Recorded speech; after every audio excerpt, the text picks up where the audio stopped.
Guider des avions ou des hélicoptères sur un objectif depuis le sol exige de solides connaissances et lorsque l'on doit le faire en montagne, les difficultés s'accentuent.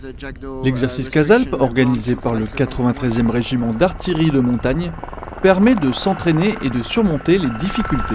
Alors, plus compliqué oui et non, puisqu'au final, on peut avoir des positions assez hautes pour justement avoir une très bonne vision sur les vallées. Donc ça, c'est quand même un très gros avantage pour nous. Mais à contrario, on a un petit souci, c'est qu'on a beaucoup moins de points de repère évidents, comme certaines intersections caractéristiques, des corps de ferme, des choses qui nous permettent habituellement d'avoir justement une bonne description à l'avion, qui lui permettra, lui, de mieux comprendre la situation et de pouvoir agir selon ce qu'on désire. Qui était prêt à noter ? 32 Tango. Les équipes CAS, Close Air Support, signifiant couverture aérienne rapprochée, travaillent au profit des unités sur le terrain. Elles sont un solide appui pour les troupes au contact.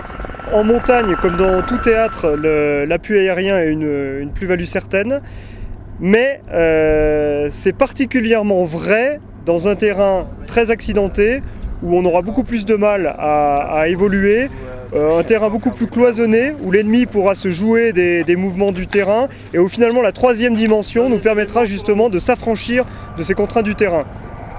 La couverture aérienne rapprochée, CAS en anglais, est de plus en plus utilisée lors des opérations en complément de l'artillerie.